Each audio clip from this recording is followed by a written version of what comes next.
بسم اللہ الرحمن الرحیم۔ السلام علیکم، میں ابرار احمد مہر ایڈوکیٹ امید کرتا ہوں کہ آپ سب خیریت سے ہوں گے۔ آج کے ولاگ کے آخر میں آپ کو بتائیں گے کہ بل گیٹس کتنا امیر ہے اور اس کے پاس کتنی دولت ہے۔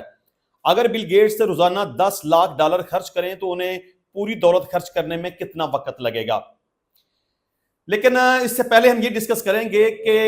چونکہ آپ کو پتا ہے کہ عمران خان صاحب نے اناؤنسمنٹ کی ہوئی ہے کہ 8 ستمبر کو جلسہ ہوگا اور ہر صورت میں ہوگا، اور انہوں نے پوری پاکستانی قوم سے ریکویسٹ کی ہوئی ہے کہ آپ نے ہر صورت میں گھروں سے باہر نکلنا ہے اور جلسہ گاہ کی طرف جانا ہے۔ انہوں نے یہ کہا کہ کسی بھی صورت میں یہ جلسہ منسوخ نہیں ہوگا، چاہے کچھ بھی ہو جائے۔ اگر کوئی شخص آپ سے یہ بھی کہے کہ عمران خان نے یہ کہا کہ جلسہ منسوخ کر دیا گیا ہے تو آپ نے اس بات کے اوپر عمل نہیں کرنا، آپ نے ہر صورت جلسہ گاہ کی طرف پہنچنا ہے۔ جہاں پر پاکستان تحریک انصاف 8 ستمبر کے جلسے کی تیاریاں کر رہی ہے اور مسلسل اس حوالے سے اناؤنسمنٹ کی جا رہی ہے کہ پاکستانی قوم 8 ستمبر کو گھروں سے باہر نکلیں اور اس جلسے کو کامیاب بنائیں، اس کے ساتھ ساتھ ہی حکومت اس کوشش میں لگی ہوئی ہے کہ کسی بھی طرح سے اس جلسے کو ناکام بنا دیا جائے۔ آلدو کہ حکومت کی طرف سے اس جلسے کی اجازت تو دی گئی ہے، لیکن آپ سمجھ لیں کہ بالکل ایسے ہی ہے جیسے کہ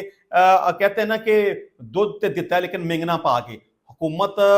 چاہتی تو نہیں ہے کہ یہ جلسہ ہو، حکومت کی تو ہر ممکن کوشش ہوگی کہ کسی بھی طرح سے اس جلسے کو منسوخ کروایا جا سکے یا کسی بھی طرح سے اس جلسے کو ناکام بنایا جا سکے۔ اب حکومت نے ایک نیا ڈرامہ کیا رچایا ہے، انہوں نے سینٹ کے اندر ایک بل پاس کیا امن و امان کے حوالے سے، یعنی کہ پرامن اجتماع اور امن عامہ کا بل سینٹ کے اندر پیش کیا، جسے اتفاق رائے سے منظور کر لیا گیا۔ اب اس بل کے پیش کرنے کا کیا مقصد ہے؟ آج تک تو اس طرح کا بل پہلے پیش نہیں کیا گیا۔ اب عمران خان نے جیسے ہی اس جلسے کی اناؤنسمنٹ کی ہے تو ساتھ ہی حکومت کو اس بات کا خیال آ گیا امن و امان کے حوالے سے ایک بل بھی پیش کیا جانا چاہیے، اور حکومت یہ کوشش کرے گی کہ جلسے سے پہلے اس بل کو پاس کر لے تاکہ لوگوں کو ڈرایا جا سکے، خوف زدہ کیا جا سکے، تھریٹ کیا جا سکے کہ لوگ جلسہ گاہ کی طرف نہ جا سکیں۔ لیکن جو لوگ عمران خان کے چاہنے والے ہیں وہ ہر طرح کی رکاوٹ کو عبور کرتے ہوئے جلسہ گاہ کی طرف ضرور جائیں گے۔ اچھا، صورتحال اس طرح سے ہے کہ سینٹ میں پرامن اجتماع اور امن و امان بل کی کثرت رائے سے منظوری پر پی ٹی اے ارکان نے احتجاج کیا۔ نون لیگ کے سینیٹر عرفان صدیقی نے بل پیش کرتے ہوئے کہا کہ قائمہ کمیٹی داخلہ نے بل کی 6-1 سے منظوری دی ہے، اسے فوری منظور کیا جائے۔ اس پر پاکستان تحریک انصاف کے علی ظفر نے کہا کہ پی ٹی آئی کے جلسے کو روکنے کے لیے یہ قانون بنایا جا رہا ہے، کیوں اتنے خوف زدہ ہیں؟ چلیں، یہ تو بات ان کی صحیح ہے نا کہ پاکستان تحریک انصاف کے جلسے کو روکنے کے لیے ساری کوششیں ہو رہی ہیں، اور اس میں بھی کوئی شک نہیں ہے کہ حکومت اس وقت خوف زدہ ہے اور وہ کبھی بھی ایسا نہیں چاہے گی، کیونکہ پہلے بھی پاکستان تحریک انصاف کو کتنی دفعہ اجازت دی گئی، لیکن عین موقع کے اوپر جا کے، جبکہ کل جلسہ ہے اور آج اس کا نوٹیفیکیشن منسوخ کر دیا گیا۔ تو علی ظفر کی تنقید پر عرفان صدیقی نے جواباً کہا کہ اس بل کا کسی جلسے سے تعلق نہیں، پورا شہر اس وقت پنجرہ بنا ہوا ہے اور محاصرے میں ہے۔ بل کی منظوری پر سینیٹر شبلی فراز نے کہا کہ آپ اپنی اتھارٹی کو مس یوز کر رہے ہیں، پی ٹی آئی نے کبھی شہر کو محصور نہیں کیا۔ ابھی ایس سی او کانفرنس ہو رہی ہے، تب بھی آپ شہر کو محصور کریں گے؟ یہ نہیں دیکھنا چاہتے کہ لیڈر کے جیل میں ہوتے یہ پارٹی جلسہ کرے؟ وزیر قانون اعظم نذیر تارڑ کا کہنا تھا کہ انتظامیہ کی جانب سے پی ٹی آئی کو جلسے کی اجازت اس وقت تک برقرار ہے، پرامن جلسہ آپ کا حق ہے۔ اچھا جی، اس کے علاوہ پاکستان تحریک انصاف کو اسلام آباد میں جلسے کی مشروط اجازت مل گئی ہے۔ ضلعی انتظامیہ کی جانب سے جاری نوٹیفیکیشن میں کہا گیا ہے کہ جلسہ جی ٹی روڈ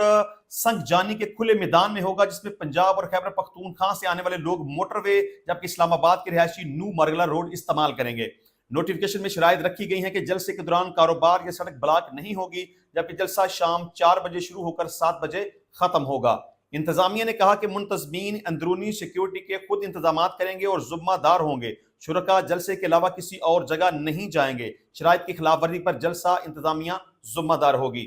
اس میں مزید بتایا گیا کہ دوران جلسہ شہریوں کے بنیادی حقوق کا تحفظ یقینی بنایا جائے گا، جلسے کی اجازت ہوگی، کسی قسم کے دھرنے کی اجازت نہیں ہوگی۔ اجازت صرف 8 ستمبر کے جلسے کے لیے ہے، لہٰذا منتظمین اسی رات کارکنان کی واپسی یقینی بنائیں گے۔ ضلعی انتظامیہ نے کہا کہ ریاست مخالف یا مذہبی منافرت پر مبنی تقریر یا نعروں کی اجازت نہیں ہوگی۔ یعنی کہ آپ یہ سمجھ لیں کہ پاکستان تحریک انصاف کو جلسے کی اجازت تو دی گئی ہے لیکن بڑی ہی کڑی شرائط کے ساتھ، لیکن اس کے ساتھ ساتھ پاکستان تحریک انصاف کے کارکنان کو ڈرانے کی بھی کوشش کی جا رہی ہے، انہیں دھمکیاں بھی دی جا رہی ہیں، یا سینٹ کے اندر یہ جو قانون پیش کیا گیا یا کڑی شرائط کے ساتھ ان کو اجازت دی گئی ہے، اس کا مطلب صرف یہی ہے کہ لوگ ڈر جائیں،